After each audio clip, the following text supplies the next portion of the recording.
Hello, this is James, and you're listening to Right on Track podcast, which is almost as splendid as my red paint.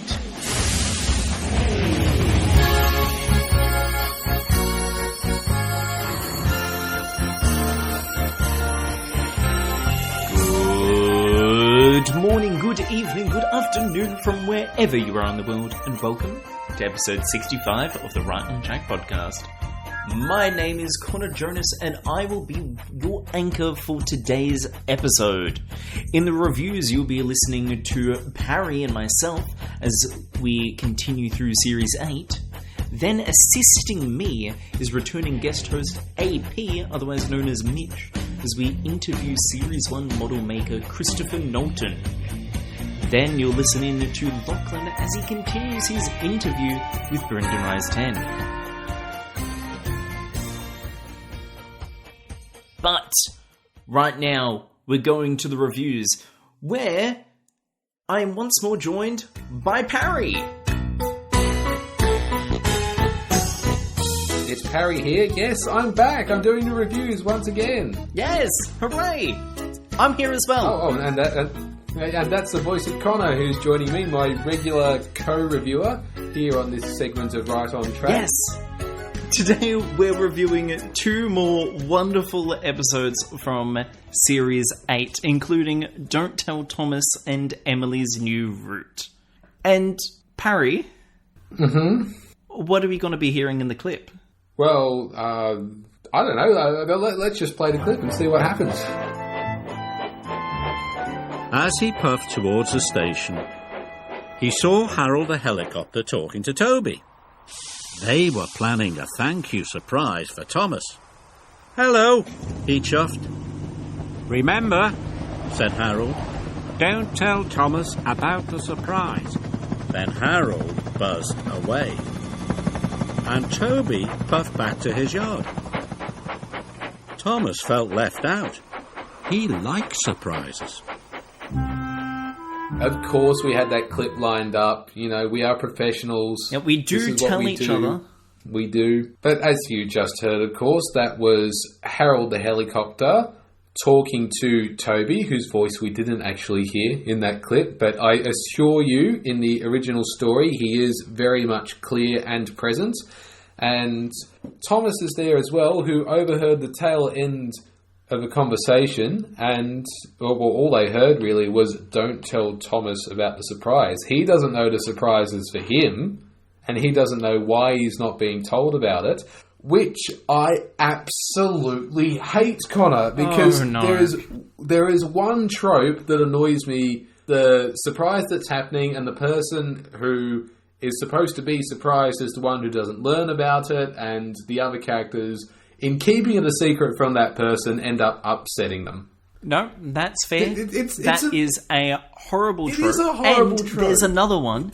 There's another horrible trope where people only hear one part of a conversation and assume everything else. Well, yes, that is also an awful trope, but the reason why I bring up the, don't tell X about the surprise trope is because it's everywhere. It's in every single children's movie and children's television show, and it's just, we've heard this moral before, and there is rarely ever a situation in real life where it applies to you. I mean, in the case where a surprise is being set up, you would go about it discreetly and, have these conversations out of their earshot. And as well as that, you wouldn't do anything to draw attention to this fact. And if there was... Okay, this is what happens in our family household. In the Parry household, if there is a surprise and someone cottons onto it, we are told that it's supposed to be a surprise, but then you would go, but then it's not a surprise anymore. Well, the idea is if you tell someone that you're planning something, then at least they don't get suspicious of you. Furthermore, in the later part of the episode, it's revealed that Thomas isn't upset that he doesn't know what the surprise is. He's upset that he was being excluded from what he just assumed was a surprise for someone else. That's it. He wasn't going, "Oh, they're making a surprise for me, but I don't like surprises. I want to know." It's, "I don't want to be left out." And this episode, it really does batter that trope.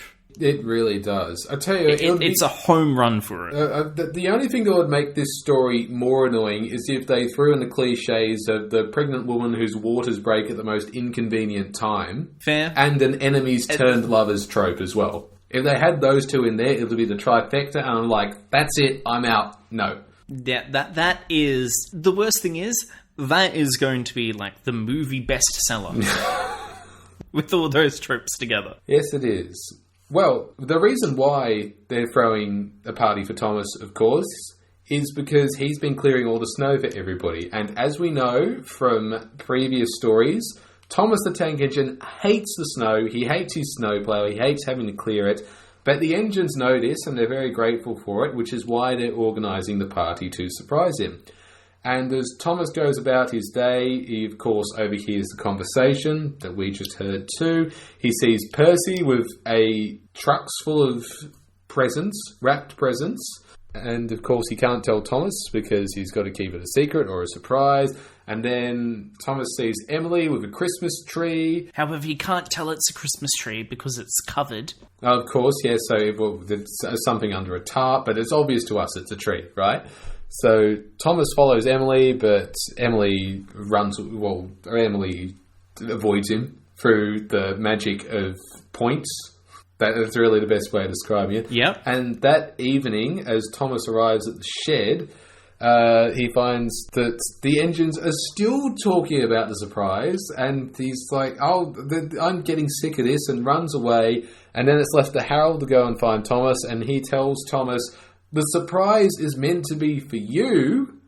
Yeah, you're supposed to collect the children from the station with Annie and Clarabelle, and then they will take you to where the surprise is. And I will say the surprise, it's a real letdown. It's just a tiny tree in a tiny village, and they give Thomas some tinsel to wrap around him, and the children collect their presents and unwrap them, and really? That's the surprise they're going for? Yeah. It's not so much a surprise for Thomas. It's a surprise for the children, and Thomas is just like rostered on to take that. That wouldn't be a very catchy episode title, though, would it? Yeah. Thomas takes a normal train that's a surprise for children, but he doesn't even know about it, and he gets very sad. By Paul Larson. Which this episode is by. Surely, if it was a surprise for Thomas, it will be involving his friends, the people who have set this up for him, or it would be something like a new coat of paint, or fresh coal, or a new headlamp, even. I mean, that would be a pleasant surprise, surely. How about he gets back to the sheds, and it's been done up with all this bunting and everything, like his berth at the shed has been decorated for him. That sounds vaguely similar to a previous Thomas story, though. Yes, but listen, if we're on the topic of tropes, heck, you said a few episodes back that Edward's trucks running away from him is now a trope of a close shave. So, I feel everything's... this episode's got Thomas in it. It's a trope. It's all a trope. Okay, Connor. I don't know the meaning of the word, but this episode, it once again falls into the category of it looks amazing. Visually, it does some really cool things. The music is really well done in times. Story-wise, a little bit of an asterisk next to it. It's okay. No, I wouldn't even go as far as saying it's okay. I'd go it's pretty bland, but... The visuals do look nice. This is another story set during the winter time, and as you would know from listening to our previous 64 episodes of the podcast, we love the island of Sodor at winter, particularly with that beautiful blue backdrop. And of course, it's set during Christmas as well, so there's a slight Christmas vibe to it. The Christmas village is pretty quaint, but it has a charm to it. It's this very small village which bears a resemblance to the one that Oliver had his accident in back in Series 7. Series 7? Yeah, remember when Oliver's snowman or something, what's it called? Oh, yes. Got it. I thought you were referring to the small station and tea room back in Oliver's Find. No, I was not referring to that. But good on you for remembering that story. It is a good one. Fair. And there are some really clever things done with it. Because on the topic of snow, how we all love the snow, this is the first time that we actually see engines move large amounts of snow. It opens right up with Thomas ploughing through snowdrift, and it looks amazing. The snowdrifts are really big compared to the engines, and we've never seen them that large before. And if we have, the engines aren't moving through it like we see Thomas do. Yeah, they're trapped in it. Yeah, this time Thomas is actually ploughing through it, and we see all the tiny bits of, I'm assuming it's tiny cut-out bits of paper flying everywhere. As it's pushed aside, which is brilliant. However, it does make me hungry because it bears a resemblance to shredded coconut. Okay, that's an interesting distinction to make, but anyway. On the topic of the little Christmas village, though. Yes. Would you believe me if I were to say that's the capital of Sodor? No, I would not. No, you wouldn't. So, the station is unnamed. However, according to several sources, including the wiki at some points, that is Sudbury Station. Not there is Lower no Sudbury, way that's Sudbury. I'm sorry. which we've seen a few times throughout the show. But Sudbury. No. Don't believe that. If that was Sudbury, it would be a much larger station and a much larger village. Yeah, Sudbury is supposed to be the capital of the island, yet here it is, a single platform, a single track. Bob's your uncle. Yeah, mind you, maybe we have this very outdated idea as to what a capital could be, because when we think of a capital city, we think of places like, for instance, London or Paris or Beijing, but oftentimes a capital can be smaller than the major population centres. For instance, Australia's capital, Canberra, that's where we come from, Australia, it only has a couple of 100,000 people, whereas Sydney has as many as 5 million or 6 million people in its greater surroundings. That is a fair note. Mm-hmm. But I've got one more note before you continue Okay. on, Connor. Are you aware of what the capital of the state of California is? Oh, are you going to throw me through the trick here? Because it's one, it's not the other. Yes, I am. Yes. I feel like I'm going to fall into the mistake. Well, do it anyway. Come on. I'm hesitantly going to say San Fran. Oh, good guess, but no, it's actually Sacramento. Yeah, that's a place, isn't it? It is a place, yes, and it is significantly smaller than not only San Francisco, but also Los Angeles. Ah. So it's not one, it's not the other, it's the third option I completely Correct. forgot about. But on that note, I would like to say, since we're on the topic of now challenging capital cities in geography, a lot of those smaller capital cities are often engineered cities, as in they were made to be the capital and exclusively the capital. Yeah, Canberra is an example of that. Washington, D.C. is an example of that. Yeah. Or it may be the case that when it was first made the capital, it was a massive population centre. However, due to various economic changes and jobs throughout the region, other areas of control became more populous, yet it still retained the title of capital. Yes, and we do know from the book Sodor, Its People, Its Railways and Its History that Tidmouth is actually the financial capital, the major population centre, and that's followed closely behind by Knapford. So maybe this is the Sudbury. Maybe. This is the capital. Maybe it is, but I don't believe it is. Yeah, I really don't believe it either. It doesn't look right. It doesn't feel right. Yeah. Lower Sudbury is a much bigger station, and I would be more content with believing that's the capital. But that station itself just doesn't fit. Speaking of things that don't fit, There is a line in here when Thomas meets Emily, and it is the aforementioned scene where she's got the truck on the flatbed, but we don't know it's a truck because it's hidden by tarp. The truck or the tree? The tree, which is on the truck. And we don't know that it's a tree because it's hidden by tarp. Correct. Yes, thank you for the clarification, Connor. But as I was saying, Thomas asks Emily, is that part of the surprise? And Emily goes, that is for me to know and you to find out, which is completely out of character. Is it? Yes, it is. Like, I mean, I feel Emily can be a bit snooty at times. Have a bit of a bite. I've never got that sense watching any of her stories.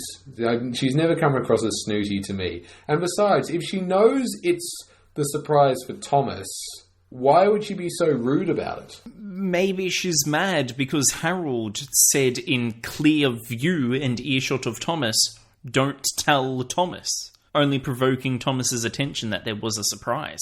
Oh, no, more to the point, after that, Thomas is with Annie and Clarabelle, right? But he decides to follow Emily, just completely disregarding his duties. And in the end, it's the signalman who switches the points and allows him to continue on his way. Yeah, sorry, we're jumping a bit all over the place with this episode. I haven't finished yet. Hold on. There's also, of course, the scene with Thomas running away. Yeah, fair. Did he do that on his own accord, or were his driver and fireman involved? Which brings us back to the age-old question. Where does the people end and the machine start? Yes, correct. It hurts my brain, man. But on the note of the scene where Thomas follows Emily. Yes. I do really like that sequence. Because normally throughout the show it's full of narration and music in the background, and there's typically some kind of loud thing happening. However, with that, it's just, we see Emily moving across, and then we see Thomas following behind her. It's almost very tiptoe music, and it's quiet, it's hushed. Even the narration's a little bit hushed as well. And then all of a sudden, Emily's suddenly about to go down the other line, and Thomas is unable to follow. Wah, wah. The music works so well there. But I would like to say that both Thomas and Emily are about to be written up for breaking signalling protocol. Oh, that they are, yes. But because first, at the signal where Thomas and Emily meet, Emily's flatbed passes the signal. That it does, correct. It's like the solid line pedestrian crossings. You can't go by it. But then, even after that, when Emily goes off, Thomas decides to follow Emily in extremely close distance. Yes. I think we may have encountered the first extremely competent signalman on Sodor. Hooray! Not only did he do his job, such as diverting a runaway, but he saw that Thomas was on the wrong line, Emily needed to go down this line, and he managed to skillfully move the points in time. So, bravo to the signalman. Hooray, well done. But, yeah, the writing this episode's weird in a lot of places. The characters feel off nearly everywhere. Just about, yeah. The only one I felt that was in keeping with their spirit was Edward. Edward or perhaps Percy. Oh yeah, Percy to an extent too. Because Percy was like, I want to tell him, but I can't. That yes, feels exactly. very Percy to me. My favourite part of this episode, my absolute favourite part, is the period between after Thomas has finished following Emily and when Thomas is found by Harold after he's run away. Because that sequence of shots is the best amount of lighting that we've had in the show. There's this very nice yellowish, orangish glow to it, and it bathes the engines at the roundhouse. No, not just that, it's more complex than that. It is? Really? Yeah. So, you need to look at very much the wider picture here. So, of course, during the day, it's bright white lighting everywhere. The sun is bouncing off the white snow. Everything's very well lit up. The first scene at the sheds, with the engines there, James says, shh. Henry goes, don't tell Thomas. Come on, Henry, don't say that when Thomas is arriving. Yes. Thomas arrives at the shed, and it is that nice yellow light. Okay, the shadows are very long, the sun is obviously starting to set.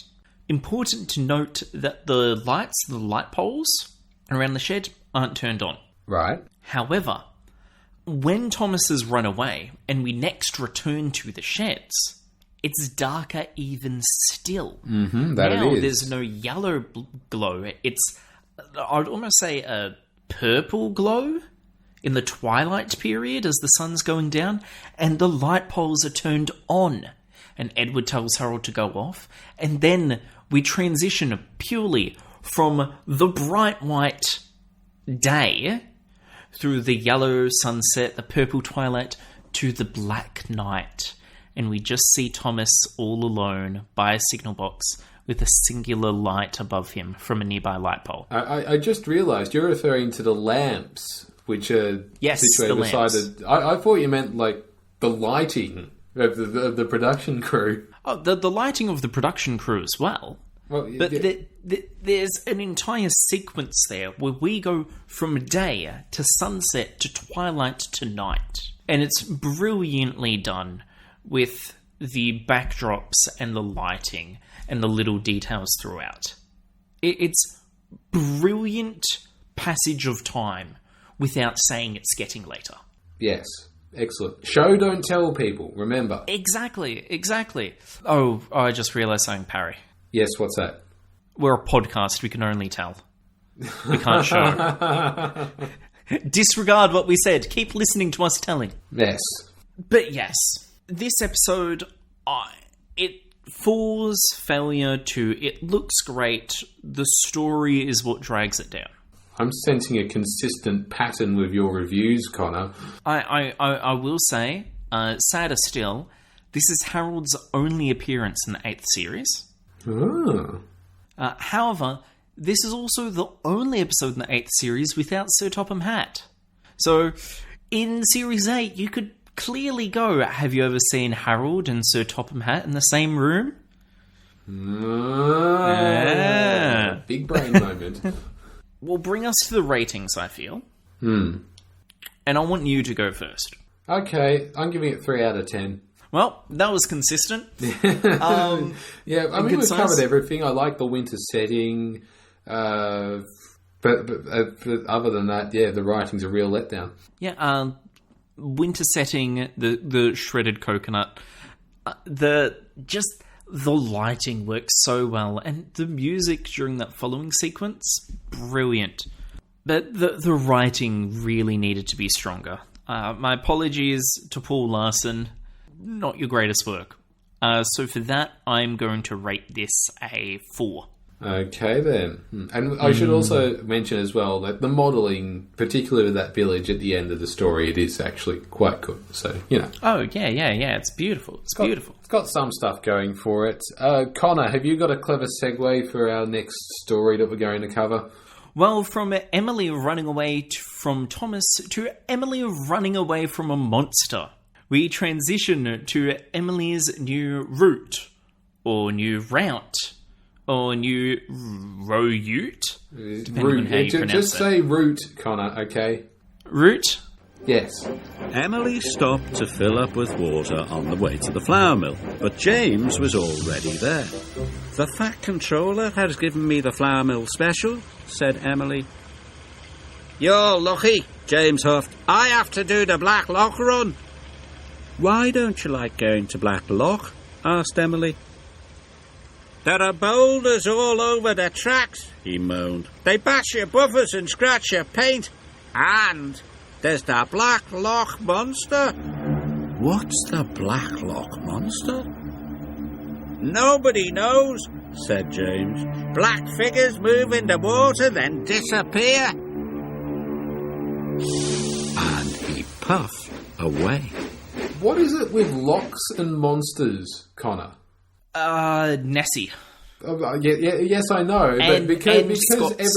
everyone associates Loch Ness with the monster, suddenly every other lock needs to be associated with a monster too. Even in Thomas and Friends, Castle Lock from Series 7, that has a monster, and now Black Lock, here, in this story, also has a monster of some sort. Well, this of course brings up the question, is Black Lock the same lock as Castle Lock and Bad Day as Castle Lock? Well, we know it's not, because it's a completely different setting. Oh, maybe it's behind it. That, Other side. Because in Bad Day at Castle Lock, we did see that there were 2 paths to go. One way, which was around the lock, and one across the Castle Lock causeway. That is a very good point, but no, they're still different places. They look completely different, therefore they are different. Right. So, Emily's New Route by James Mason. New routes are being opened around the island. Are these new lines, or are they just like a new path for engines to take on the line with different stops and different journeys and different trains? That's a good question, and it is never answered. Yeah, it appears to be that there are like now just special services. Specifically, Emily has been tasked to take the Flour Mill Special. Mm-hmm. Meanwhile, James, as you heard, is taking the Blacklock Run. Yes. So it may be just like in a grand marketing scheme, Sir Topham Hatt has named every single like train that the engines take throughout the day. So it's like, oh, I'm on the Flour Mill Special. Everyone turns their heads and go, how prestigious. Bread. But despite how prestigious the Flour Mill Special sounds, the job for Emily is to simply go to the flour mill, pick up trucks of flour, and take them to Knapford. Yes, and that contrasts with James's journey, where he has to do the Blacklock Run, and what's so dangerous about it, apparently, is the huge boulders all over the tracks that bash your bumpers and scratch your paint. And then, of course, there is the monster in the lake, as I mentioned earlier. Yes. However, we don't get to Blacklock until a little while. We start off first with the Flour Mill Special that Emily takes, where Emily collects the trucks full of flour, and trucks being troublesome, they cause trouble. They put on their brakes, they slow Emily down, so that Emily arrives late at Knapford, meaning that there will be no fresh bread the next day. Or, as Sir Topham Hatt puts it, this means I won't have any toast or crumpets for breakfast. Oh, he's as bad as the station master's wife. Which is sort of downplaying the fact that no one will have any fresh bread for their toast or crumpets for breakfast. Yeah, it's not just to Topham, it's everybody. Yeah. He won't be able to cook more breakfast because he won't have any breakfast. Yeah, but then the next day, Emily's taking the Flour Mill Special again, and she only brings half the train because only half of it was coupled up. And whose fault is that? The shunter? Yes, correct. The shunter? Yeah, okay. Not the signalman, Yes, the shunter. That's the exactly. It's the shunter's fault. The shunter should have secured the load properly. Or it could be that Emily left too quickly. But there's no one there. Yes. I should clarify. The argument I was making was that we didn't see any visible human figures, and therefore we can assume that there was nobody there to properly couple Emily to the train. Shunt up the trucks. That's too true. And following the rule of 3 for Emily's Flour Mill Special, first time you're running late, second time you only bring half the train, the third time when Emily returns to bring the remaining half of the train she left behind, she sinks it into a duck pond. Duck pond? Duck pond. Whack, whack. And derails, which it's also the first time Emily's ever been seen derailed in the show. First accident. It's Emily's first proper accident. Yeah, first proper accident where Emily's been... Emily's had a few scrapes before. Emily's first day, Emily saved Oliver. Yes, but she didn't cause an accident. She prevented one. But this is the first time Emily's been derailed and properly damaged. And this means that Sir Topham decides, well, now you're going to take the Blacklock Run instead of James. Which is supposed to be a punishment, but as... it's a passenger train? Yes, it's a passenger service which takes children along the line. I mean, why does James not like it? Because of the monster. But has he witnessed the monster? Or is it just a fable that he's heard? He may have seen some things in the water before there. Maybe he saw Harvey with a breakdown crane. That's a possibility, yes. Yes. But yeah, it's a rare occasion when a special passenger train is what the engines are trying to get out of instead of the goods train. Regardless, Emily is now given a passenger train and is terrified of Black Lock.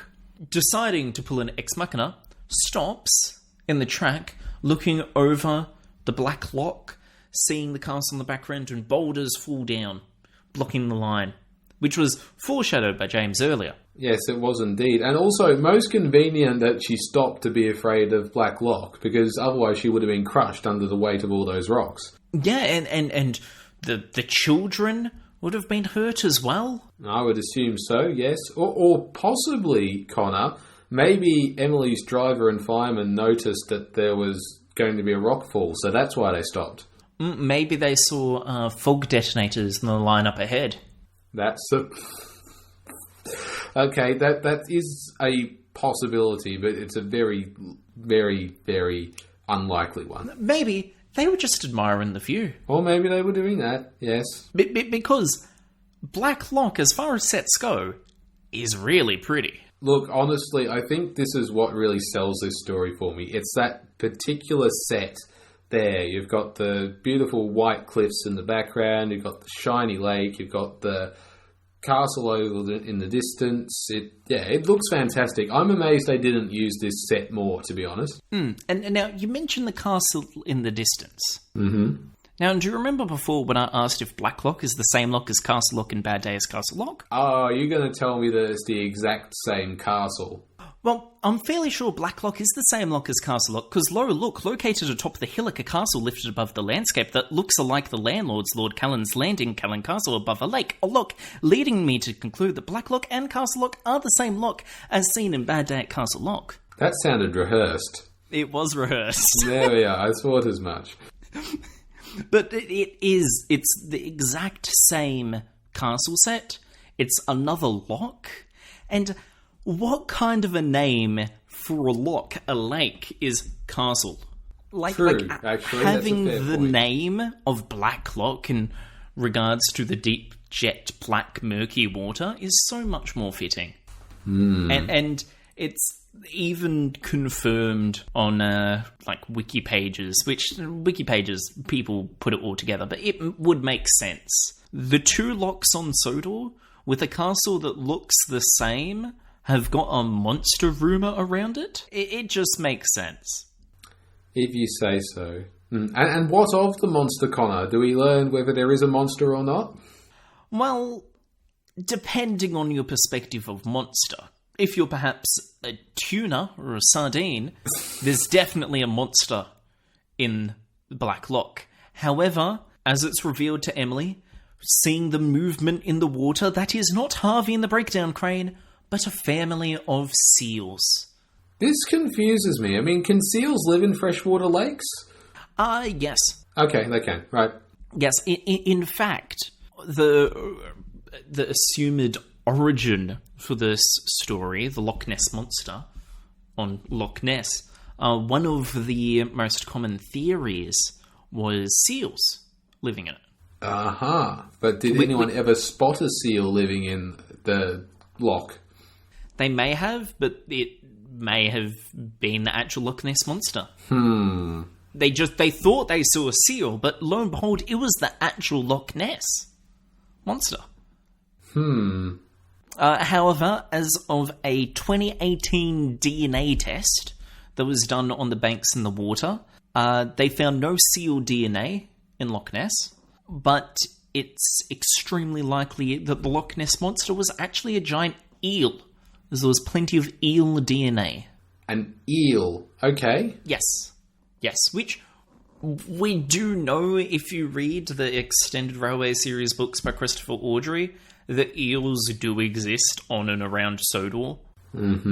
So it maybe these aren't seals, but actually very well-evolved eels. With an S in front of them. Yeah, that's a bit of a long bow there, Connor, I think. Eels. Finish the story by Emily realising that A, there is no monster, and B, the route is not so bad. It's beautiful. It's beautiful, and that's it. What did we learn, Connor? What did we learn from this story? That for breakfast, Sir Topham likes to have some toast and crumpets. Okay, what else did we learn? That Black Lock and Castle Lock are the same lock as in Bad Day at Castle Lock. That's disputed, but I'll let it slide for now. Yeah. And that in some deleted scenes, Salty was supposed to make an appearance. Aha! Now, that is an interesting fact. So, there are multiple deleted scenes for this episode. Some of them showing Salty trying to cheer up Emily, presumably with some stories or sage advice from the withered Diesel about the monster. Maybe, instead of James telling Emily about the monster of Castle Lock, Black Lock, it was Salty instead. Which would play in a lot more to the theory that it is the same location. Okay. And other deleted scenes also show the red balloon making a few appearances. Oh, now that would have really made the story special. I would have loved to have seen that.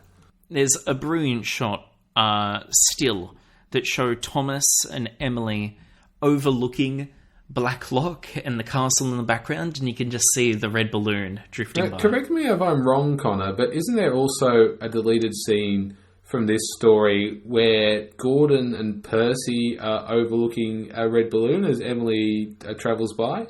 You are correct. There is another deleted scene. However, that just seems to be in the main line, because there are too many tracks for it to be the same location as Black Lock, which means that maybe the red balloon was supposed to have an involvement in the story.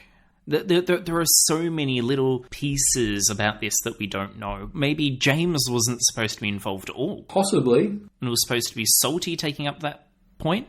But to me, this story very much feels like they did a rule of 3 with Emily taking the flour mill special. And then they realised that they still had 5 minutes of the episode left that they needed to make up. So they just copied and pasted Bad Day at Castle Lock, and they just exchanged the Scottish engines. Which, like, the similarities for the second part of Emily's New Route and Bad Day at Castle Lock, it's glaring. Yeah. It's Scottish engine taking train knowing that there's a monster there, stopping because they're scared, Rock Slide comes and traps them, and then they see what they assume is the monster, but it's not. Which means that we've now had 2 stories of Scottish engines encountering a monster in the lock. All we need is Duncan to make an appearance there. Which I encourage anyone listening to this to write a story about Duncan going to Castle Black Lock. Oh, I thought you were foreshadowing there, Connor. I assumed for one second there was actually a monster-related story with Duncan. Well, you can sort of count Duncan gets spooked, but that wasn't at Castle Lock. No. It needs to be at Castle Lock to fulfill the Scottish special.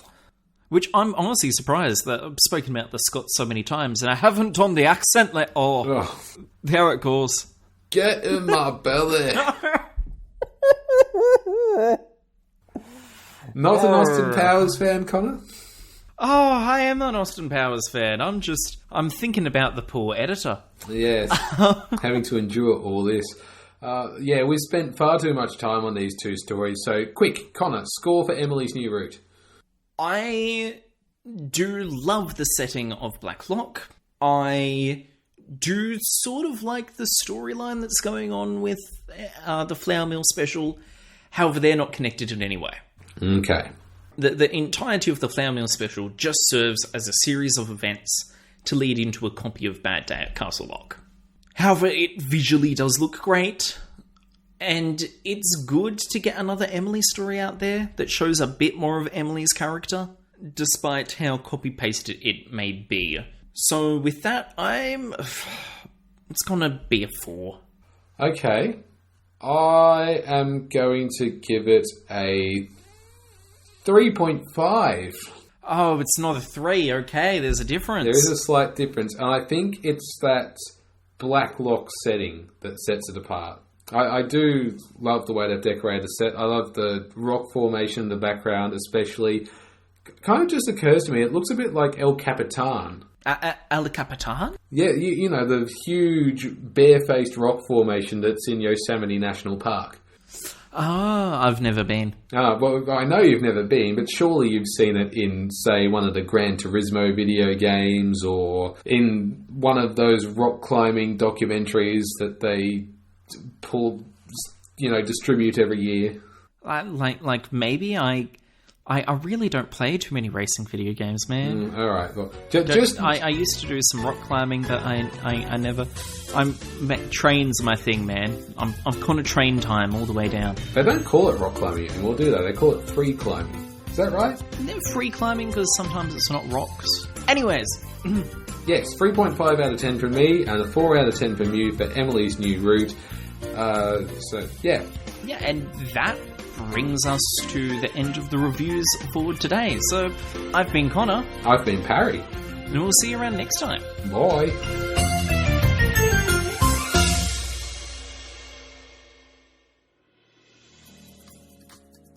Hi, I'm Ken Bianco Jr. from Train World, where we have the greatest selection of model trains and train sets. We also are proud to carry Bachmann's full line of Thomas & Friends products. With a large variety of different brands and scales, we have the best items for your model train collection. You can find Train World on Facebook, YouTube, Twitter, and Instagram, where you can see our latest products and even be invited to all our events like Thomas Tuesdays. Visit trainworld.com today to find your next addition to your model railroad journey. Last week, Denham interviewed Mike O'Donnell, one of the composers for the early seasons of the show. And moving from audio to the visual, this week, myself and returning guest host AP are interviewing model maker who's assisted in the pilot episode and the earliest seasons of the show.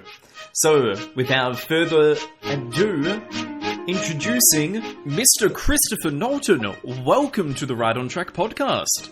Thank you very much for having me. You got your first big break in the film television industry in the early 1980s when you joined the team at Shepperton Studios making props and models for animated TV commercials. Where did this love and interest for model making start? I guess really it goes back to the days where I was a young lad in London growing up watching all of those old Gerry Anderson TV shows, such as Stingray, Thunderbirds, Captain Scarlet. And you may remember they all featured these super marionation puppets that were... yes. It was great. They were all a great success, each and every series. But the amazing miniature effects that featured in all of those shows just had a real impact on me. And you probably know they were directed by a very famous special effects director called Derek Meddings, who went on to work on the Bonds and various other movies. But seeing his work and obviously, the crew that were assisting him, it just inspired me as a young boy just to build my own spaceships. Oh, that's mainly amazing. Mainly out of stuff lying around the flat, really. I mean, I'd get my mum and a lot of the neighbours on the council estate I grew up on to save me old discarded washing up liquid bottles and any other interesting sort of product packaging that I think I could sort of, fashion into a spaceship. So, that's where it sort of really started. A group of friends and myself, we started to make little Super 8 films. So we'd shoot these model spaceships flying around on against star backgrounds and landing on alien planets and such like. And then a teacher, an amazing English teacher called Mr. Alan Benson. I've got to really name check him. He was a fantastic teacher. Without us knowing, he used to let us film in the school classrooms after hours when the school closed. But without us knowing, he'd actually contacted Gerry Anderson down at Pinewood and Bray Studios and arranged for us to go along and see them filming Space 1999. Oh, that's fantastic. It was just an incredible experience. And looking back, it was really a turning point for me because that visit turned, a dream into a reality, really. I was actually there, in an actual film studio where it was all going on. And it was a wonderful day in general. We met Martin Landau and Barbara Bain, the husband and wife stars of the show. And then after leaving Pinewood, we popped down to Bray Studios just to meet the special effects director, Brian Johnson, who looked at our sort of very amateurish Super 8 footage and gave us a lot of kind words and such like. So yeah, that's really where it sort of started and how it sort of led me to getting closer to entering the industry. And then from that, you just sort of continued making those models. I did, yeah, I did. I literally the evening I came back from that trip, I was straight back in the bedroom, working on more models and just sort of almost like raising my game, really. Having seen the Eagle transporters and a lot of the big model sets down at Bray. So I really got to know the guys at Clearwater very well, and they asked me and a few other model makers I was with to come down and join them. So and for me that would get me closer to the filming side of things. So I took the opportunity, which was wonderful. And this was just before Thomas started, so I sort of set about working on various other animated TV commercials with them. Incidentally, what I didn't realize before going down there was that a lot of the guys who ran that company worked on many of those old Anderson shows that were such an inspiration to me. So I got to meet David Mitten, who I'm sure you know all about, and his partner Ken Turner, that directed a few episodes of UFO, Dave Lane, that directed the Thunderbirds movie, Alan Berry, and another effects guy called Bill Camp. So it was just amazing to be down there and just seeing all my heroes, really. It was such an inspiration. You were working on a project with those people that very much built your childhood. Yes. And like, I mean, it's going to sound very corny, but it's almost gone full circle, because I know for Mitch and I now, your work on Thomas was our childhood, and here we are now working and having this interview with you. I guess so. That's really, what a wonderful thing to say. Yes, I guess it's that sort of thing happening again, isn't it? I guess in a way it's a little bit different, considering Connor's in the arts and I'm doing railway work, ironically. But yeah. Great. Now, Mitch, Christopher, when we first brought Mitch onto the podcast, he arrived with tons of old 10mm models. So he's sort of a resident model maker, so to speak, along with Lachlan, another member of the podcast. So I'll have Mitch take the next question. Well, I'll say this, Chris. Essentially, a lot of us are purchasing older 10mm kits and trying to recreate what you guys ended up doing very much on that early part of the show. So just finding, matching carriages and, the stuff that you guys would have just picked out from 10mm. It's an interesting sort of walkthrough.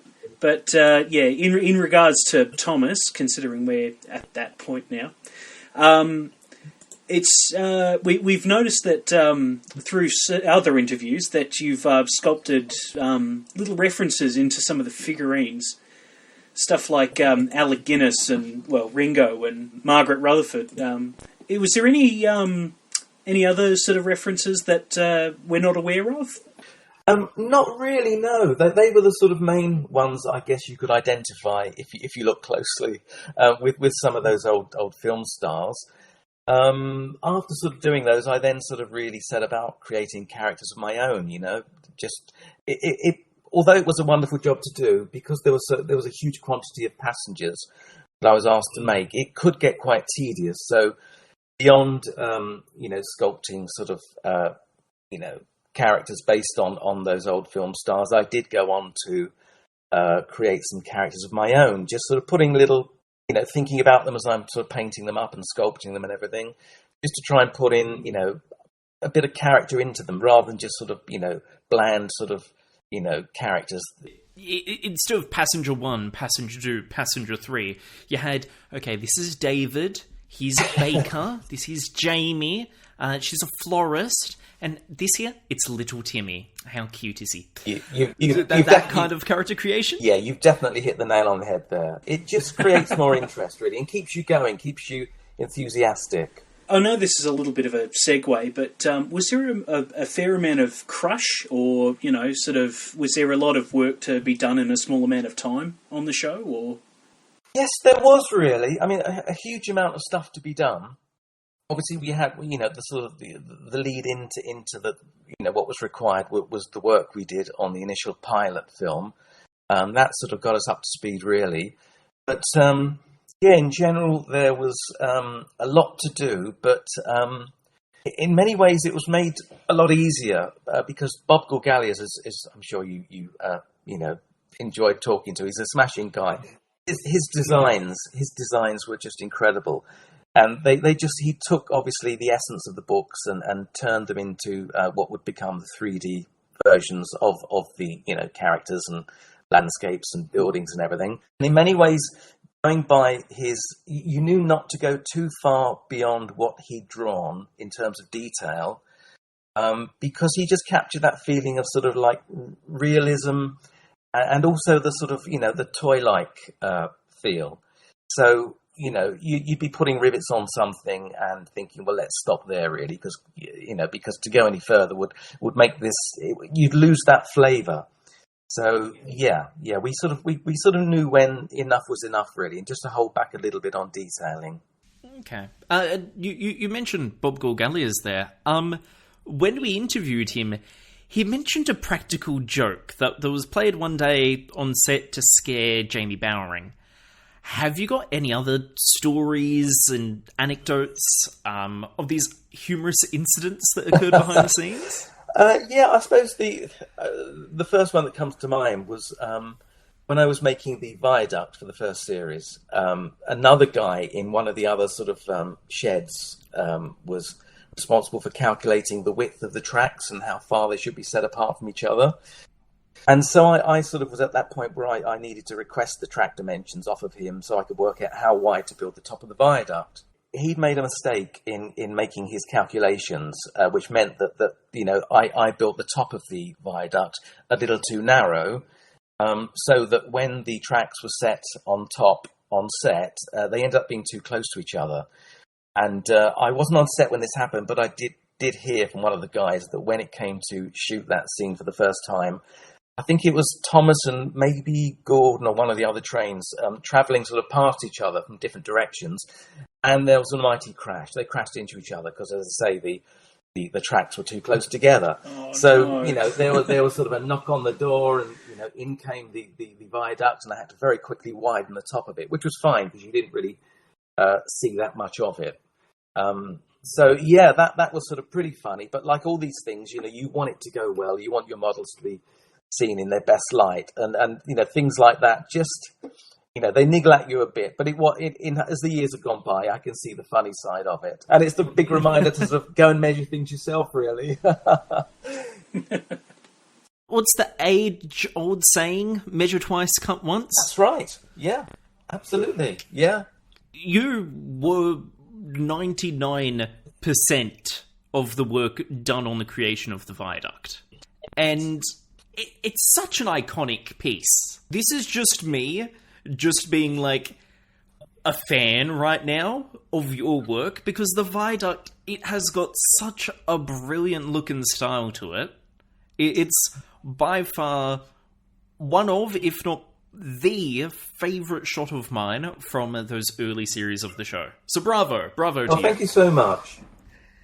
Yeah, it's my favourite as well. I mean, for me, I know when I watched the first episode it appeared in, it was a case of you've gone from sort of like, the odd landscape shot and sort of, close-ups of stations and things, and suddenly we were like high up, wide-angle view, just seeing Sodor Island from a distance, and it just, and the lighting as well. I think it was sunset or something, I can't remember, but it just, yes, it had a certain magic quality to it. almost storybook. It's a storybook sort of frame. Leading on from that, like I feel that I'm assuming the Viaduct is one of your favourite models from the show. Yes. Was there anything else through your career that you found was a bit of a highlight? Yeah, I guess working on a lot of those TV commercials, they were a lot of fun. And I guess one other sort of favourite model of mine that comes to mind was the signal box, which was, you know, again, the setting it was placed in was so nice. And I just really enjoyed detailing that, you know, making its windows and the wooden staircase, etc., and putting all those little finishing touches on. That was, I guess, my other favourite I worked on. So, yeah. I love the brickwork on those. The brickwork is just amazing. I'm guessing it's a sort of thing where you picked out the individual brickwork in different colours and stuff. Yes, that's right. It was nice, really, because, I mean, quite often you can build a model and it goes off on set to be painted or whatever. But in this regard, it was nice because I could build the model and paint it. The only thing I didn't do was the aging down, which was done, I think, by Bob on set or maybe one of his assistants, which was fine because that sort of stuff quite often wants to be done to camera. But yes, it was so nice, really, detailing the brickwork and just getting the thing looking, you know, really nice. Is there anything you regret not having done for the show, or anything that you would have loved to have done in the series? Not really, to be honest. I mean, I obviously built, you know, many stations and, you know, all of the small-scale characters. But I also got to work, you sort of like, you know, where somebody might be pulled off onto another part of the job, you'd be pulled onto their part of the job. So I'd be, you know, sculpting the sort of landscapes and also doing, you know, other bits like the on the turntable set, you know, making the shed doors, the green doors. So yeah, it was, you sort of felt, coming away from it and looking back, you sort of felt like you touched almost everything on that first series, you know, model-wise, even down to refurbishing some of the engines at the end of the shoot or mid-shoot if they were getting sort of damaged in any way. So that was nice, you know, working on Toby, replacing his bell and cleaning it all up and repairing some of the damage. That was great as well. So no, I sort of felt like I sort of got involved with most of the model sets on that show, which you know is a nice thing to have done, really. It's weird to think, because this entire podcast is, I like to think, a retrospective love letter to the show and the work on it that's been done. And you can really see, especially with those early series, how human it was, and how each individual part had been worked on and loved by some members or multiple members of the crew, such as yourself. Yeah. After Thomas, you went on to create many other things. You did some album covers and so on. But in the mid-90s, you created and produced a preschool show called Potamus Park, which centered on a family of hippopotamuses. That's a long word. Hippopotamuses. Family of hippos. Okay. Yes, a family of hippos. But what led to you creating that show? Well, whilst at Clearwater, I was working with a fellow model maker by the name of John Lee. And he'd come down from the north of England, and I was obviously from the south of England. So we sort of met up and got on like a house on fire. And he just finished working on, I think it was Jerry Anderson's Terrorhawks. So he was sort of fresh off of that. So he arrived at Clearwater, and we got on, as I say, like a house on fire. And like me, he wanted to one day make his own TV show. So we then formed Rocky Road Productions, and we worked on many TV commercials. But in between those commercials, we were also trying to develop our own TV project. And once we'd got that sort of pilot together, we sent it off to a commissioning editor by the name of Michael Forte, who I believe was just about to leave Buena Vista, which was part of the Walt Disney Company. Just really to show him what we could do. We just wanted to desperately find, you know, find a way of sort of getting our own show off the ground. But at that point in time, he was just about to join a company called Carlton Television, which is the London-based ITV station. And so he asked us to create what he considered to be ITV's answer to Teletubbies, which was a very successful BBC television show for children. So it was, a tall order, but we sort of rose to the challenge, and he locked us in a room for a couple of weeks with another producer, and we came up with the idea of Potter's Park, which was all in all an amazing experience for both myself and John. From my point of view, it was amazing by the sheer fact that we ended up filming it at Pinewood Studios over 3 years, because it ran for 3 series, which was incredible. 75 episodes, yeah? Yeah, 75 episodes, which was, it nearly killed us all. It was, really hard work, because we were we not only created it, but we were writing it, designing it, producing it, and, et cetera, et cetera. So we were all wearing many, many hats on that show. But it was an amazing experience, because as a kid, I'd literally, catch the train with a friend of mine from school, straight to Pinewood, and wander around the perimeter fence, just trying desperately. We must have been about 12, 13, desperately trying to see any sort of filming going on. So we'd sort of, wander around the perimeter fence, and we eventually saw the miniature crew filming the flying sequences for the original Superman movie, which... Oh, wow.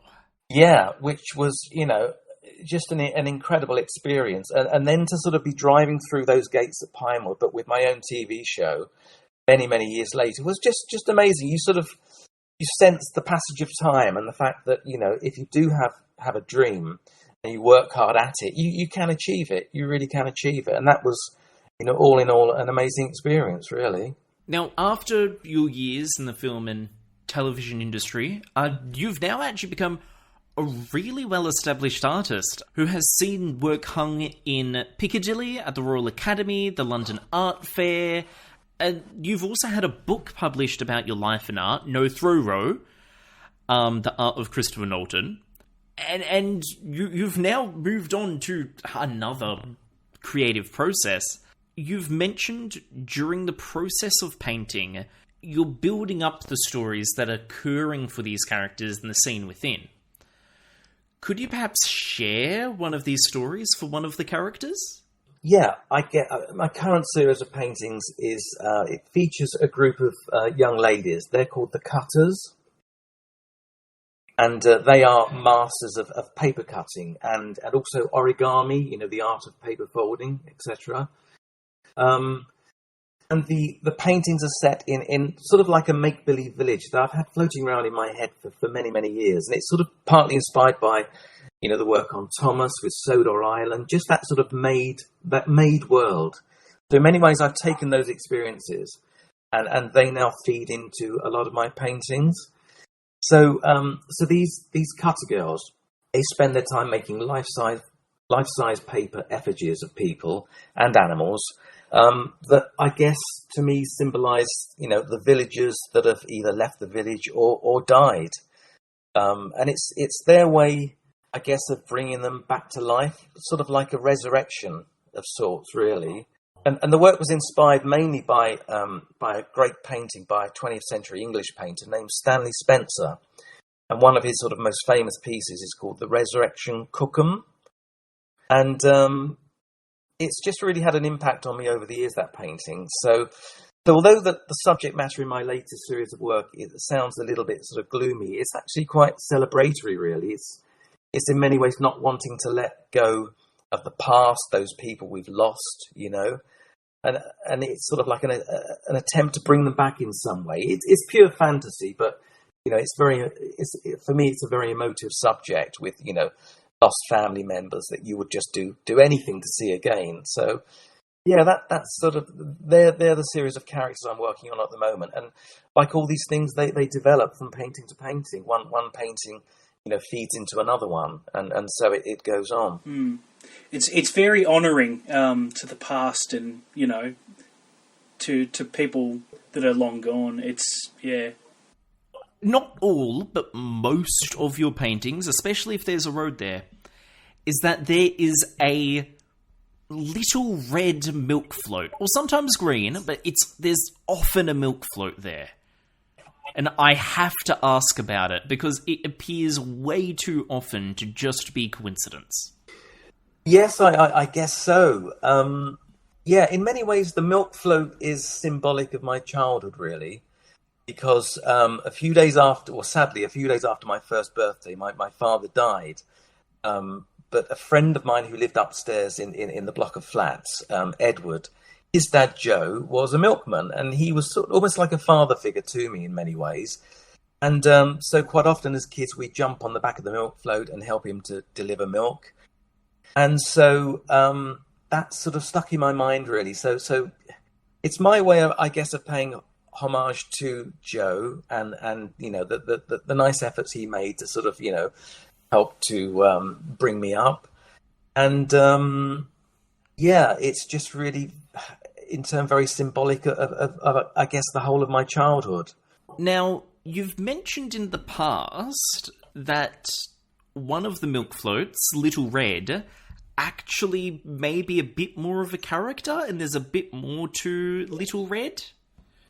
Yes, I was really tapping into that sort of, it's, I think, for me, a very British cliche, and that is, you know, the milkman is almost like, you know, a sailor that has a girl in every port, you know?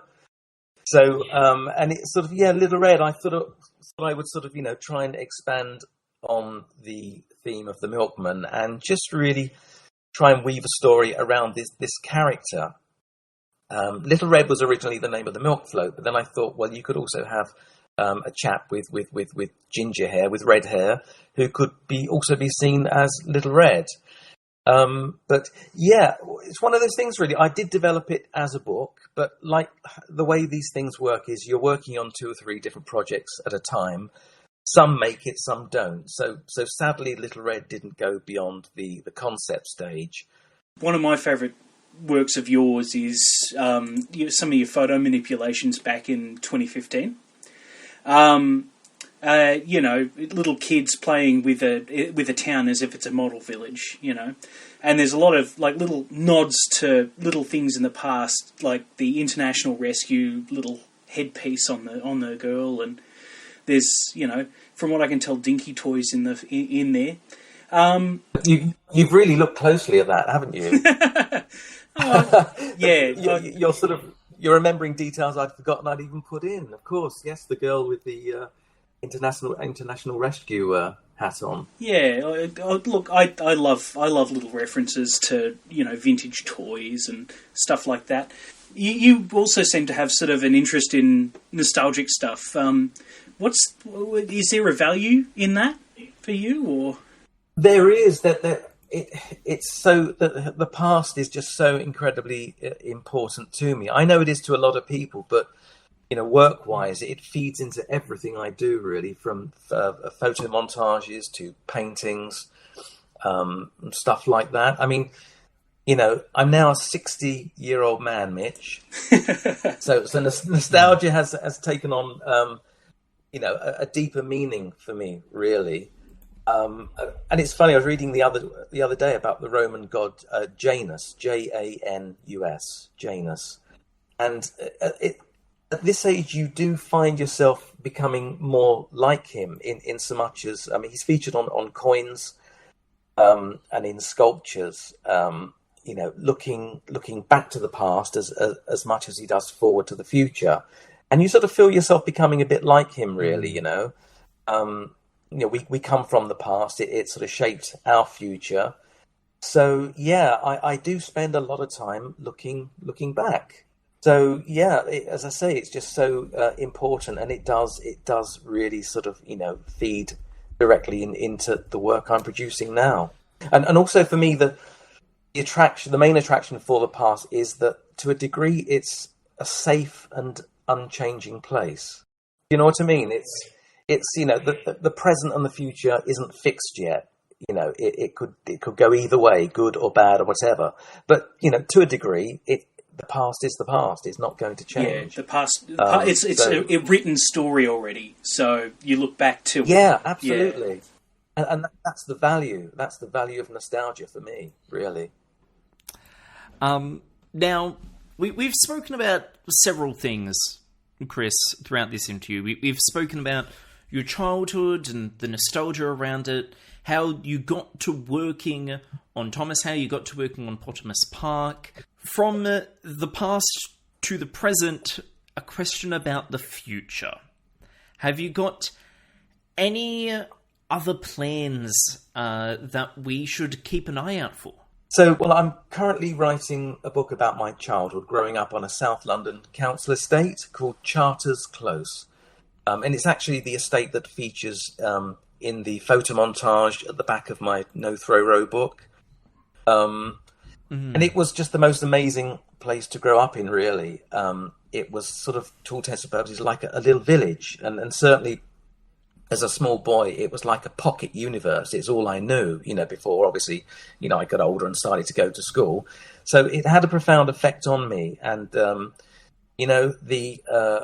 the people that lived there, there's the age-old saying about, growing up in that sort of community, you don't just have one mum, you have 10 mums, because every other sort of friend's mother is your mum as well, keeping an eye out for you. So it was an amazing experience, really. So I just, having touched on it in the No Throw Row book, I wanted to really, really expand on all of that. So it's developed into an autobiography. It sort of touches on time travel as well, because I've sort of wandered around the estate, really taking notes, as if I was a time traveller, really, just relating to what I see now in the present to what it was in the past. Just really reflecting on past events and happenings that took place there. And yeah, that's where it all started, really. I mean, in terms of my career, that's where I saw all the old Jerry Anson TV shows. And that's the place where I made my first models. So it's, it's of great importance to me. And you walk around the estate now, and the place is deteriorating fast. The paint's peeling off. The brick walls are sinking back into the earth. You walk around there now, and you know there's nobody around there that you really know. So it's lost a lot of its character and personality. And it's like, as I say, I'm 60. I'm not going to be around forever. But once I'm gone, I guess a lot of those memories, the vast majority of the memories that took place on that estate, will be gone. And so I'm sort of very much driven now to somehow fix those moments in time and get it down, in book form, really, so that it's something that exists. It's just a worrying sort of feeling that those times will just be forgotten about, I guess.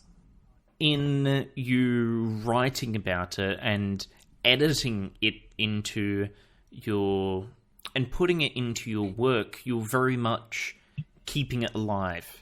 Yes. A lot of the work that we do will be around far, far in the future, which will mean that these memories would be preserved. It's one of those things that I almost don't have any control over it. I can't choose to do it or not do it. It almost has to be done. I am quite driven to do this, to get it all down on paper, really, so that it can remain.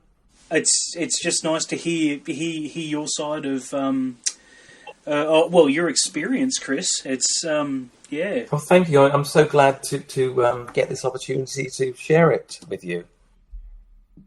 It's been brilliant to have you on. Now, typically at this point in the podcast, we like to talk to both our guests and guest hosts to promote themselves, promote websites, socials, stuff they're working on. Well, I guess I constantly update my website. So as soon as a painting is finished, it's uploaded. And you can find my website by going on to christophernoulton.co.uk. I'd love any of your listeners to go and have a look and see what I'm up to. Yes, and you'll be able to find the link to the website in the description of the podcast. Christopher, thank you so much for joining us. Yeah, it's fantastic, Chris. Really appreciate it. Thank you so much. It's been great. It's been very enjoyable. As always, it's now that time in the podcast where we showcase some music from the Thomas community. Now, since we've just been talking about the early years of Thomas, which of course started in the 1980s, we're going to be listening to an 80s synth pop version of Shining Time by Lava Wax Records. This is the Right on Track podcast.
That was Lava Wax Records' Shining Time Pop Synth. My name is Connor Jonas. You're listening to episode 65 of the Right on Track podcast. And right now, Lachlan Kyle shall be interviewing Brendan Rise 10.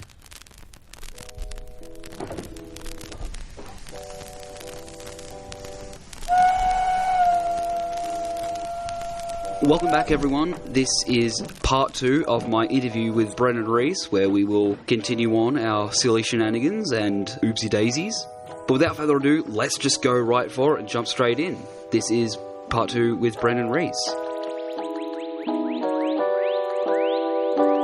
Going back to the Thomas movie, which is something you've been working on for a little while, tell us about that. Currently, I've been kind of like a little upset with the way that I've been handling the story. So I've been slowly working on a revision of the whole plot where I'm reusing the previous draft that I currently did up with some of my friends. And that's being redrafted into a new script. And it's a very ambitious project, so I'm making sure I'm going into this with like to make sure I can actually do this, and then when I finish the script and kind of just cut down what I can and can't do with the budget and everything, but because it's all coming out of my pocket. I haven't asked for money for this project, which I probably should for this fan project, but I have nothing to show yet, so I should probably get on a roll with that and at least get some test footage out there. I know this summer I am filming test footage officially, so that'll be really cool to show that off and show people like what this movie could possibly look like. So that'll be cool. And people have been asking for updates forever on the project, so that'll be really nice and something the fans can look forward to. So, and just anyone in general who's interested in the project. But it's a pain, but I don't think any film project has never not been a pain. It's just, I don't know. It became a little too ambitious for me, and I'm kind of glad I took a small break from it just to come back at it from a different mindset. Yeah. But I'm happy. It's going in a good direction, and I have a lot in store for people who are looking forward to it. It definitely seems like you're taking a much more careful approach to something that's going to be this big and this ambitious, rather than coming up with the first idea you've got and then just going with that. Oh my God, there have been so many ideas, but we're working with what we have and then kind of, exploiting it more. I'm a reveal here. That's fine with me, but we're kind of gonna reveal like Diesel 10, not origins, but more of a sense as in like making like an actual character rather than just a devoted bad guy who's just there just to cause trouble and, screw stuff up. Just to give the steam engines a bad day. Like, he actually has like a reason. He has like motivations, which is always good. You always want your villains to have motivation. Yeah, that's right. Diesel 10 was a bit confusing with Thomas and the Magic Railroad, and probably even Dale the Diesels as well. He's a very flimsy villain, I think. Yeah, I mean, he made more sense in Day of the Diesel than he did really in Magic Railroad, because he just kind of showed up just to cause trouble. I know it was explained more in the original, but yeah, it's just, I don't know, it's just weird. Magic Railroad is just another subject, but yep. Diesel 10's one of those things where it was a very, I know Diesel 10's such a cliche thing, like a cliche like villain, but I really want to do something different with Diesel 10, but something similar, but something different. It's just, I want to do something that people have not really done with the character before. Diesel 10's just, he's kind of, not new game, but, or what the saying is, but he's just kind of like, he's an open book. He just starts for more. There's more that can come from that character, like any character has. He's been very vague throughout all his appearances, so a lot of it's up to any sort of interpretation. Exactly. That's the best. That's the fun part about Diesel 10's character. Sad that he got the, he got the end of the stick in the show, but fans make amazing stuff anyway. So I mean, I guess it's up to the fans to save the show, huh? That is correct, yeah. What techniques do you use for filming, and what sort of sound effects and special effects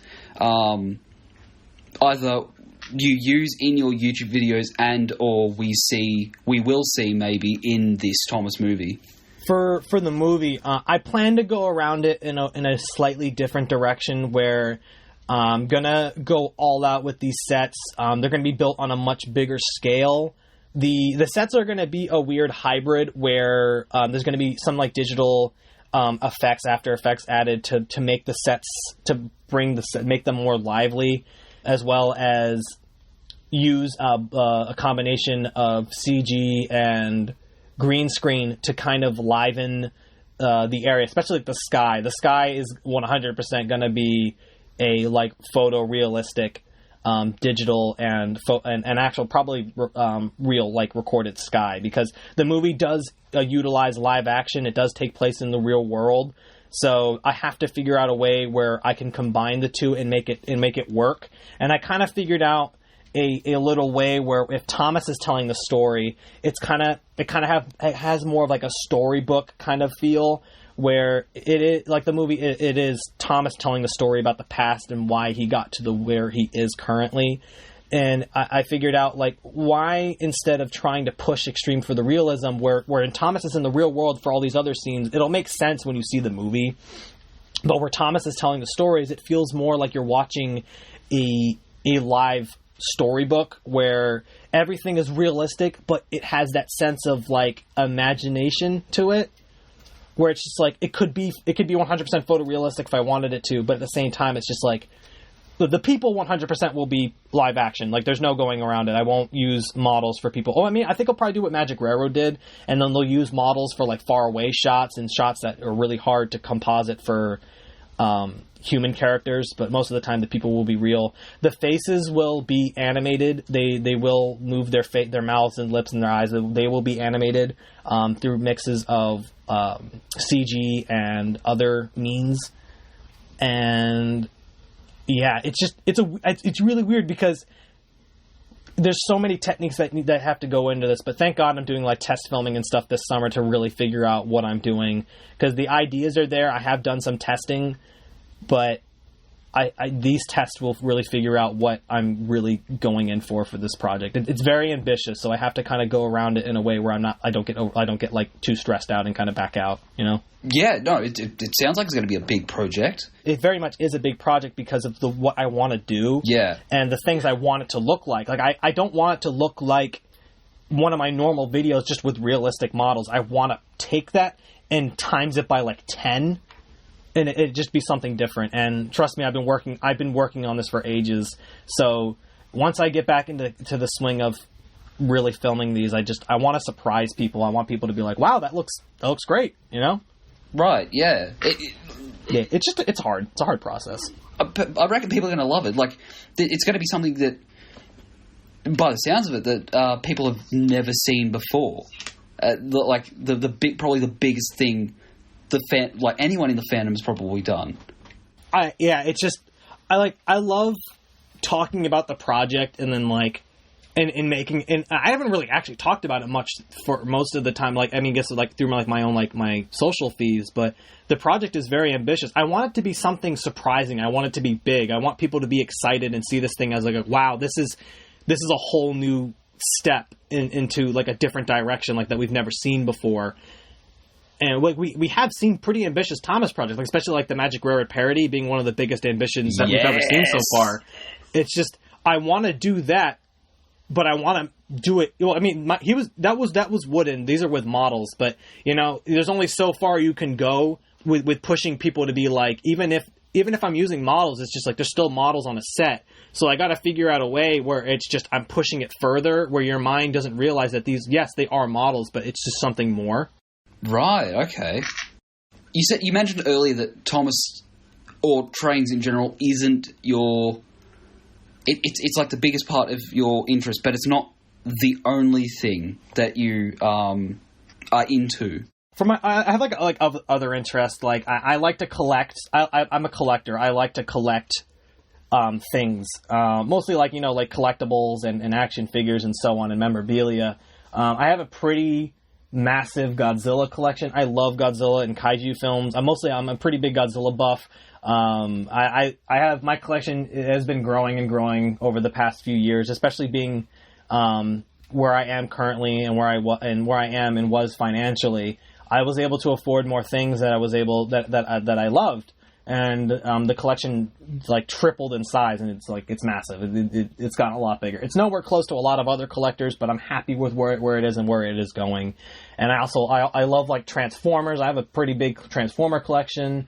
I also love the video game series Halo. I have so much Halo stuff, it's unbelievable. My room doesn't even have not even like 3/4 of my collection are at my home. Most of it's back in storage, just because I just decided to prioritize the three other hobbies I was talking about, like, you know, the trains and Transformers and Thomas. I mean, Transformers, Thomas, and Godzilla. And I love video games. I love movies. I like writing as well. I don't do it as often, but I do have fun writing. I like filming videos too, but I have a love for filming the trains because it's miniatures. Miniatures are so much fun to film because it's just, there are ways you can go, especially like, you know, like in movies where you find out, oh, that was filmed with miniatures. It's like, wow, I had no idea, you know? It's like, it's just such an interesting like thing to film. And I think that's what also gives me like my rush and my love for filming. It's just the miniatures aspect of film in general. But those are just like, I guess, a taste of my other hobbies. It's just, it's a lot, but to some people who are collectors and other things, they're probably like, that's nothing compared to what I have. I like everything under the sun. I understand as well. You have a big general Thomas collection of just all sorts of weird, wacky things. Yeah. I got it's not like, it's a pretty big collection. I was able to recently, I do have a lot of Thomas stuff. I have so much in storage and in a shed, and in just under my bed, because I have like a loft bed. So I have like a storage under there of Thomas stuff, and I have a lot of books and VHS tapes, DVDs. I've been buying up DVDs half the time just because I just see it's just Thomas related. And I should probably stop doing that, but I do have a big extensive collection. And recently I was able to acquire a Thomas wooden railway display shelf that they would have at the stores.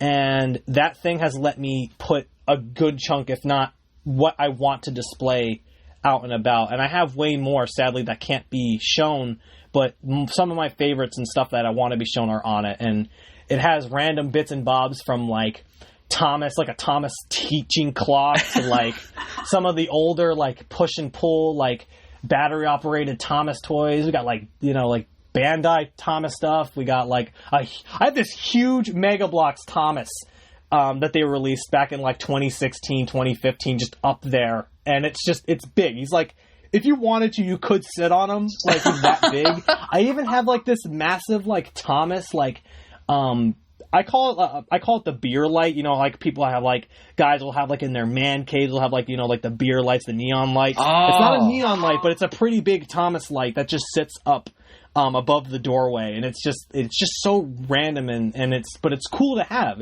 Honest to God, it's cool. Yeah, you have a lot of stuff that I'm not that big per se into the merchandising side of Thomas, but even stuff you wouldn't think of existing.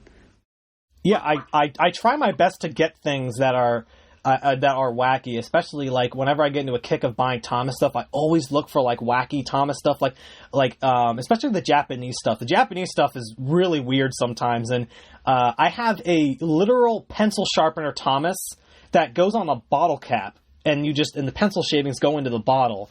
And I have never opened it. I don't plan to open it, but it's just one of those wacky things. And I also even found a Thomas light switch puller. You know, you just hang them on the light switch and you just click them on and off, and it's just, I don't know, it's just interesting that the things that you can find. It's just, and I think that's the cool thing about Thomas is that if you didn't think it exists, there probably is something out there that exists of that item. It's very much like, what was the comparison? I don't know, like a car, for example. Like you have your car, but then you put the logo on it, and that's what people want to buy it for. You have just the most random thing. You make it Thomas related, and there you go. People want it. Mm-hmm. Yeah, I've seen the most random, wacky Thomas stuff. I didn't even know these exist. I didn't know it was Japanese until after I bought it. But I have they're for children. They're it's Thomas chopsticks, but they're the ones that are connected to each other. And on the end of the chopsticks, you know, at the top end, it's James, and it's like a weird 3D front end.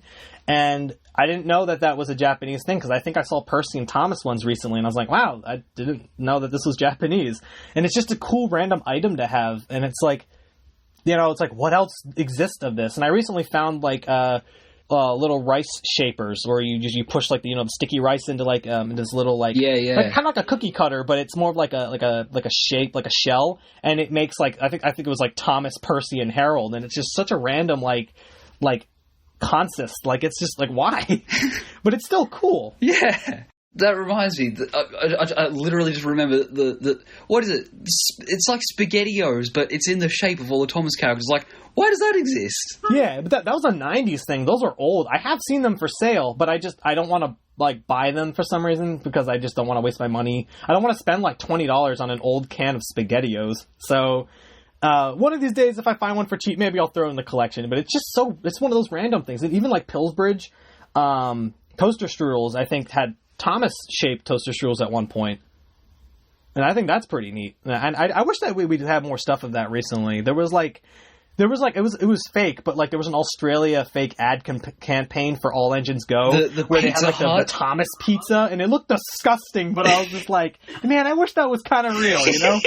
I would have, even though All Engines Go is garbage, but dude, I would have bought that. I would have bought that too. It's just. I would have bought that too. It looks like the show's garbage, but the pizza looks like garbage. But I probably would have bought it because it had Thomas's stupid face attached to it. Yeah, I just like kept the box or something, put it in a frame. I don't know. Kept a sample of the sauce. Self-control.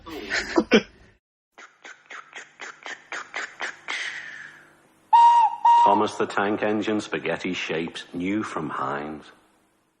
Tell us about Busted Buffers and who they are and what that was all about. Busted Buffers was a group started by Caleb, Brett, and I. We were the original kind of like founding members. And Busted Buffers was never like a thing where it was like a group, kind of like a social group where people could join, you know, if we wanted them to, if they asked. It was never one of those things. Busted Buffers was always a group of close friends, and it was us just deciding our channels are going in a way where we didn't want to upload certain content to it, and we thought, what if we made a second channel where it was all of us working together, even though we technically did all work together on our separate channels. It's just Busted Buffers was more of a way where we could all work together, like work together, and make just random stupid stuff, even if it was just something that was uploaded by like per person. It would be just like commentary, which we haven't done sadly in a while, and it would just be just random skits. I'm gonna call them poop posts, you know. They'd just be just random videos that would just kind of work for the channel. It was just the account's just a random channel. It's a very random channel. But it has a very weird like consistency where sometimes, you know, some weeks it'll be like very cryptic, and then other weeks it'll just be us like making like a very, I guess, chill video. But it's videos that we kind of want to make for the channel. We could upload them to our own channel, some of the videos, but we feel like Busted Buffers is another place just to kind of have fun. And it's just us kind of coming together to make videos. And eventually, you know, we added Thomas Tankman 111, James. He was eventually added. And the story behind him is really funny. Really quickly, we saw one of his videos. We liked a specific shot that he did, and we're like, we like him. We want him in our group. We want to talk to him. That's I kid you not, the reason why we wanted to add him. And after that, it's just one of those like I love all the Busted guys. They're all like some of my favorite friends, even though some of us don't talk as much anymore. We have some people that have gone off to do other things. But we're all have been pretty consistent. We all still mostly talk on a regular basis, even though some of us have gone off to do other things. And like the same thing with Lucas, the train modeler. We added him because we really liked his stuff. We wanted to talk to him, and you know the friendship sprang from there. And so far, he's been the last member, and I don't think we plan to add anybody else because it's just that solid of a group. They're my closest friends. I consider them my brothers. And I wouldn't have it any other way. The way that we met, I think, is just like some of the ways that we met were just really funny, and the reasons were behind them. But I don't know. They're, like I said, they're my best friends, and I love them to bits. They're my favorite. That's really sweet. I like that. Yeah, I don't think I would be here today if it wasn't for them. Oh, yeah, that's nice. Yeah, no, I noticed it's majority of Busted Buffers. You guys spend a lot of your time like at the Strasbourg Railway, right? Yeah, Strasbourg is kind of like our shining time. You know, as cliche and as geeky as that might sound, it's just Strasbourg has meant something to us, especially throughout our childhoods. With especially due to the fact that I've lived in Pennsylvania for most of my life, and that railroad has always been within like an hour driving distance. It's just it's another home to me, and it has always felt like a second home. And especially to the other friends, they love that railroad. Even though it's a short line and it's mostly American engines, and every now and then Thomas will pop out. It's just the memories and stuff that we have made there have left an impact, and even on the people that work there and the surrounding places, they remember us, and they have left an impact on us as well. And we hope that we left an impact on them, and even the people that have come to that railroad. is never a dull day in Strasbourg, and we have something to always talk about each time we go. Even if it's just us bumping into another friend that we didn't expect to see there, or we saw something different. There's always something different every time. There's always a story to tell, and that's why I think we really love that railroad, and why a lot of other people can kind of agree to that as well. It definitely does sound like a very happy place there for you guys. It is. It's one of my favorite places to be. Haven't been there in a while. Well, I haven't been there for a few months, but I hope to go back sometime very soon. I miss the railroad. Yeah, that sounds good. Do you have any advice for younger people getting into model railways, trains, things like that? Maybe even they want to start up their own weird and wacky collection of Thomas stuff. Yeah, in general, for just Thomas in general, if you already have stuff, then you're already started for the collection. I'd recommend looking for eBay listings. Most of the time I'd look for, if you want to really start collecting stuff, I'd look for Facebook Marketplace stuff. I would look for yard sales. Honestly, anywhere where you could find stuff for a good price, especially thrift stores too, and Goodwills. I'd recommend checking them out. Those are good places to find VHS tapes, DVDs. Every now and then you'll find most of the time I find modern Thomas stuff, but if you're really lucky, you'll probably find a bit of the old stuff. So I'd recommend, if you have to budget to work with, I'd recommend going to places where you might find something for a better price than say, I mentioned eBay earlier. You can find good deals, but better places than eBay. I'd also recommend Mercari as well. Mercari is a great place to look at as well, if you want to start your collection. But you'll always find something cool, even if it's something you've never heard of and you just kind of went, "Oh, I want that in my collection." Buy it. I don't think you'll regret it. Well, maybe a little bit, but you might not regret it. So for collecting wise, that's what I have to say for that. For modeling, I'd have to say, the best way to get into the hobby is to get starter sets. Starter sets have always been, in my opinion, and a lot of other people's, the best way to segue into model trains. It'll really show if you want to get into this hobby. I know starter sets are a little bit pricier than buying just a normal train straight out, but you get you get a train, you get wagons, or coaches, and you get track, a transformer, and the controller, and sometimes other accessories, and there you go. You can start from there. There are a lot of Bachmann Thomas sets you can pick up. Sadly, some of the ones with, the different characters are kind of discontinued, but even if you just want Thomas on his own, they're very easy to get into. And same with the N-scale Thomas sets. I'd always recommend starting from a starter set, and then that's where you can build. You can build from there, buy more track packs to expand your collection, and just kind of grow from there. And by the time you're ready to make your own model layout, you can go all in with that, or you can ask for help from your parents or even friends and people. I don't think people should ever be afraid of reaching out, even just on Twitter, Instagram, YouTube, to anyone that they look up to, or just anyone in general for model railroading. I'd recommend just reaching out and asking questions. There's no harm in it.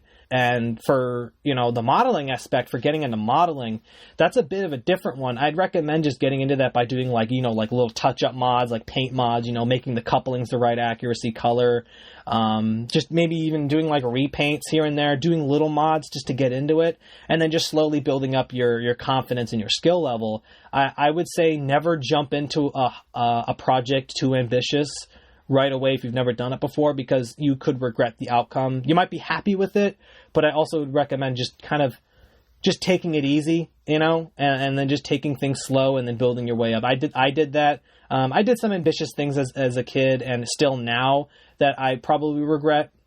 But at the same time, I'm not saying you shouldn't, not be ambitious with your project. You should always be kind of ambitious, because if you're not, then, you're never really going to grow. But you should definitely go at it, with a very open mind, very, very positive, straightforward kind of thing, and kind of work from there. And then work with your budget. Don't do something, I guess, too stupid, chop up your Bachmann Thomas, but then you do it wrong, and you're like, oh, I don't have the money to buy a replacement shell or something. But, go from there. And also, there's 3D printing. 3D printing has become such a big thing in the hobby that there's so much out there that you can do, with the faces, and with just with just the mods you can do in general, it's just build your skill level from what you currently have. Ask questions, watch videos, and then just kind of go from there. I'd also recommend, real quickly, while we're on the 3D printing project, always go for at least the best quality or something really good. You are not going to regret it. Even if it's out of your budget, just save up a little bit more. It is totally worth that extra few bucks. Yes, I can definitely say as well. I've got a few dodgy 3D prints of things that I haven't really touched, but yeah. I reckon that's good advice. What can we expect to see from you this year? Thomas the movie is one of the big plans. Not for this year. I can sadly say that the movie will not be coming out this year, but I can say that there will be Thomas the movie content in some way, shape, or form on all media platforms at some point. YouTube will get some stuff because I know YouTube's starving for that. But I do have videos coming out this year. I do have original stories. I have a Christmas special coming out at the end of the year. It's not even a special, but it's a video. It's an episode. It's my own original story. I have another story coming out on my channel's anniversary this year in June. I have other video projects. I have a really big project that's coming up. I have some secret projects that you know about and a few others that I can't really reveal. I don't want to. Well, I can reveal, but I don't want to reveal them just yet on the podcast. But there is a lot of stuff in store. I have a lot of stories. I have a lot more reviews in mind and stuff that I want to do with the channel. And then we have even discussions I want to do. I have a whole video planned out for just Thomas plushies, just a discussion about Thomas plushies. Yes. Because that Thomas plushies is such a weird thing to get into. I've been collecting them in different kinds recently. It's just, when you think you've found them all, they're just so much more. It just never ends with Thomas plushies, and that's gonna be a fun video to talk about. But that's I guess what people can kind of look forward to for my channel. And Busted Buffers, keep your eyes peeled. There's always something new. Good, yes, it definitely sounds like you're gonna have a big year this year. Are there any other interesting things, any tidbits that you can give us before we finish up? I think I can honestly safely say is people should, and I hope some people can come out to the Thomas and his fans events, especially like the Northlands events, because we have plenty more coming up. There is one in May, so if people can make it out to that one, that would be awesome. It's fun seeing more fans, and it's fun just seeing people get really involved with the hobby. Plus, you get to see people's customs, models, and toys and whatever in collections, and you get to see this massive, huge layout. And then we also have like the Edison shows. We have literally this is going to be past the recording. This is coming out way later after the recording, but we have the Edison show in March in Jersey, and then we have the next one in August, and hopefully future shows as well.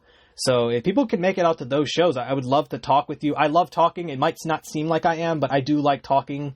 I'm way more shy in person, but I promise you I do like talking about Thomas in my videos, or even stuff that you've made and other people have made. I'm an open book. You can talk to me about anything.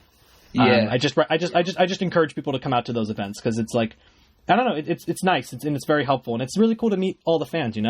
Those events definitely do look like a lot of fun. I really want to have something like that here in Australia. I don't think we have as many fans. I know the Australia fan base is actually pretty big. I just know that, yeah, it's very sparse, because your country's like very, I think everybody's like mostly closer to the coast than they are, like in the center. So it's pretty spread. Yeah, I think as far as I know at the moment, there's more fans in Victoria, where I live, than anywhere else. And I've met a lot of these people as well. It's always fun to have a meetup of some sort. But I reckon, oh my god, it'd be so cool to big old layout, bring all your trains, off you go, have fun. That'd be so cool. I really want to.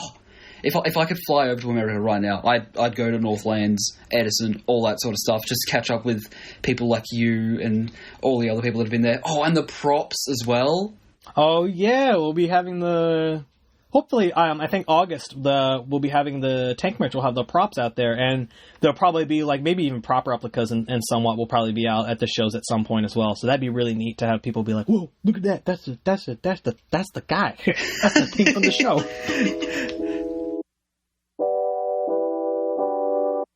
Unfortunately, that's all I really have time for. So thank you so much, Brendan, for coming on. No, thank you for having me. It's been a pleasure. I love talking about, Thomas and in general. It might sound a little cocky, but or a little I guess not selfish, but I do like talking about my hobbies and interests and just my channel in general.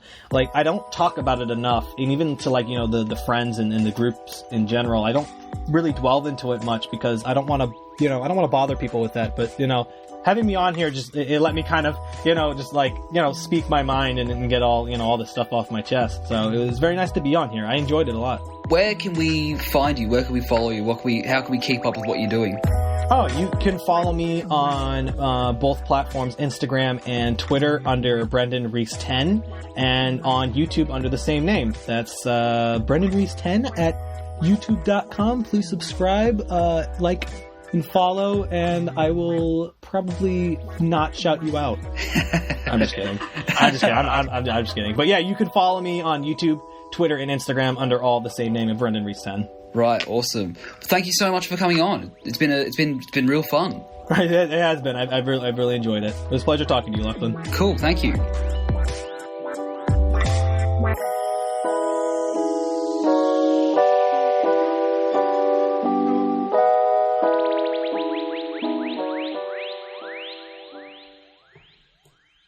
Thank you, Lachlan and Brendan, for that interview. But now, I'm afraid it's that time in the show where we must say goodbye. Thank you so much for joining us on episode 65 on the Right on Track podcast, and we'll see you next time. Adios. You've been listening to Right on Track. This podcast was hosted by Connor Jonas, Tom Parry, Lachlan Kyle, M. Taylor, and Tom Denham. The audio producers for this podcast were Jason Evans, Harry Hughes, Ashley DeGroot, and Frederick French Pounce. The supervising producers are Connor Jonas and Tom Parry. The executive producer is Tom Denham. Visit rightontrackpodcast.org for more information plus bonus material, and be sure to follow us on social media. On Facebook at facebook.com/rightontrackthomaspodcast, on Twitter at OnTrackThomas, and Instagram at RightOnTrackPodcast.